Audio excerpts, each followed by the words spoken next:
Olá, meu nome é Luiz Felipe e eu vou apresentar o trabalho Design de Controlador Robusto H2H Infinito para pêndulo invertido rotacional. O pêndulo invertido rotacional é um problema clássico de sistemas de controle que provê uma plataforma bem desafiadora para estudos na área. Dado o fato que esse pêndulo é instável em malha aberta e multivariável, o uso dele é muito popular na comunidade para verificar performance e demonstrar eficiência em várias técnicas de controle.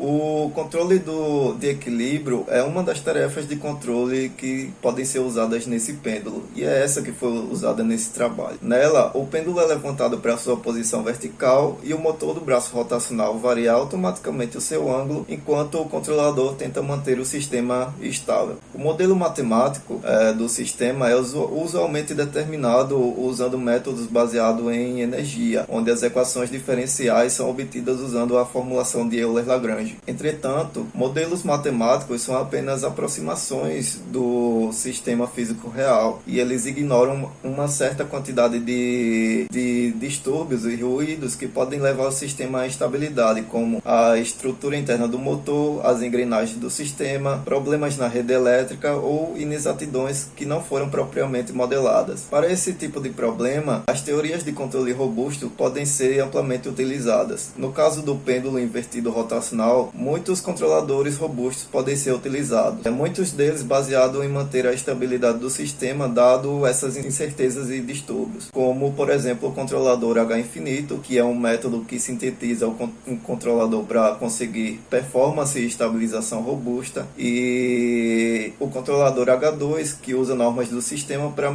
medidas de performance e também lida com ruídos e distúrbios. O propósito desse trabalho é apresentar um design de controlador robusto H2H infinito que estabiliza o pêndulo invertido rotacional, levando em conta a incerteza da dimensão do braço rotacional, que é a medida que vai da ponta da haste do pêndulo até a base do motor.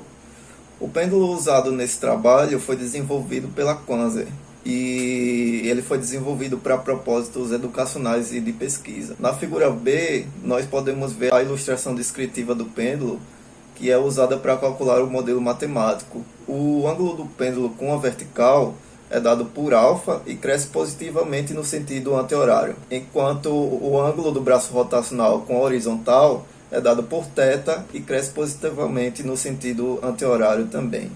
Aplicando a formulação lagrangiana, foi possível extrair o modelo matemático do pêndulo e linearizar para as equações que são exibidas na tela. Mais detalhes sobre o cálculo dessas equações encontram-se no texto. Os parâmetros da equação, que tratam-se das dimensões do pêndulo, da massa e do momento de inércia, também podem ser encontradas pelo manual fornecido pelo fabricante.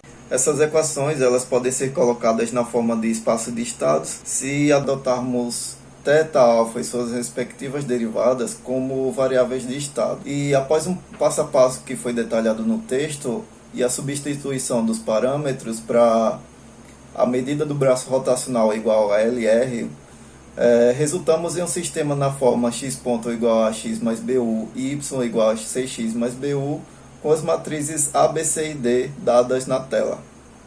A largura do braço rotacional é a medida que vai da base da haste do pêndulo até a base do servomotor, e a incerteza modelada nesse trabalho trata-se dessa medida, que pode variar entre 16 e 21 centímetros.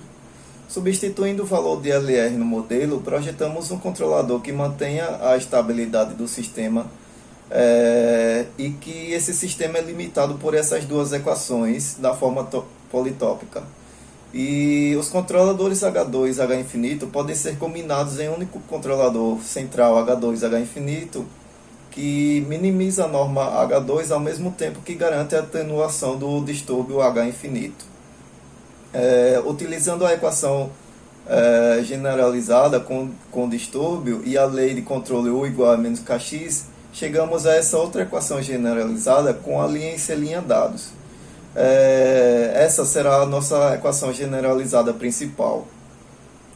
O problema H2 trata-se de encontrar uma matriz de ganhos K que estabilize esse sistema e minimiza sua norma H2. Já o problema H infinito trata-se de encontrar uma matriz de ganhos K que estabiliza o sistema e também minimiza a sua norma H infinito. Cada um dos dois controladores possui um conjunto de restrições que podem ser combinados em um único problema de otimização, e também utilizando equações lineares matriciais, ou LMIs. As restrições são dadas no slide exibido na tela, e mais detalhes são encontrados no texto. Então, se existir uma matriz simétrica Q e um escalar positivo γ que satisfaz essa LMI, então o sistema é estabilizável por essa lei de controle, e as normas H2 e H infinito são dados por essas exibidos na tela. Algumas restrições adicionais foram incluídas no trabalho. A primeira foi a restrição do sinal de controle, pois em alguns testes o controlador apresentou picos de tensão de 6 volts ao fazer a transição de ângulos devido ao ruído na rede, e esses picos colocavam o pêndulo em posições e pontos instáveis. A restrição de 5 volts foi utilizada na forma da primeira LMI exibida, e substituímos esse valor em Mi, os 5 volts. A segunda restrição foi feita no ganho K, pois como algumas normas H2 e H infinito tendem a ser minimizadas, muitas vezes o valor encontrado nessas normas resultam em um ganho muito pequeno e insuficiente para ter alguma influência no sistema físico. Nesse caso, adicionamos um fator epsilon na matriz simétrica do teorema do H2H infinito, que possa elevar o valor dessas normas, e com esse método o teorema vai encontrar um valor ótimo e local que satisfaça as restrições do controlador e estabilize o sistema. Como resultados, resolvemos o problema utilizando o pacote computacional CDUMI de computação semidefinida no MATLAB, e encontramos a norma H infinito de 5.09, uma norma H2 de 1.55, o ganho encontrado foi esse exibido no slide, e os polos do sistema em malha fechada estão localizados nos lugares que são exibidos aí na tela. Para fim de comparar os resultados, usamos um controlador por posicionamento de polos, que foi projetado lá no manual do fabricante. E esse controlador foi projetado para obter as especificações de amortecimento 0.7 e frequência natural 4 rádios por segundo. Os valores de K e os polos são exibidos aí na tela desse controlador. A medida de comparação que foi utilizada no trabalho foi a raiz quadrada do erro médio, o RMSE, tanto de alfa quanto de θ. No primeiro experimento, colocamos o pêndulo em uma posição de 17 centímetros, enquanto o braço variava entre 10 e menos 10 graus.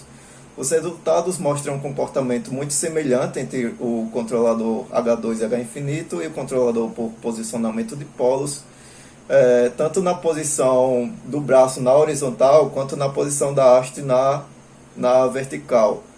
E o controlador H2H infinito apresentou RMSE menor. No segundo experimento, colocamos o pêndulo mais afastado em 21 centímetros e mantivemos a variação de θ do braço rotacional em menos 10 e 10 graus. Os resultados mostram RMSE que foram vertiginosamente melhores para o controlador por posicionamento de polos. No terceiro experimento, mantivemos o braço, a haste do pêndulo mais afastada, e aumentamos a variação de θ do braço rotacional em menos 20 e 20 graus. E como resultados, obtivemos um empate técnico para ambos os controladores, podemos ver pela tabela. No experimento 4, colocamos o pêndulo mais próximo do servomotor e variamos mais uma vez o θ entre menos 20 e 20 graus. E nesse experimento, apenas o controlador H2H infinito manteve a estabilidade do sistema. As conclusões que podemos tirar são as que o controlador H2H infinito apresentou de fato uma robustez para os experimentos realizados. E podemos implementar controladores robustos ótimos para garantir outros índices de desempenho de forma robusta. E o trabalho é esse, e muito obrigado pela atenção.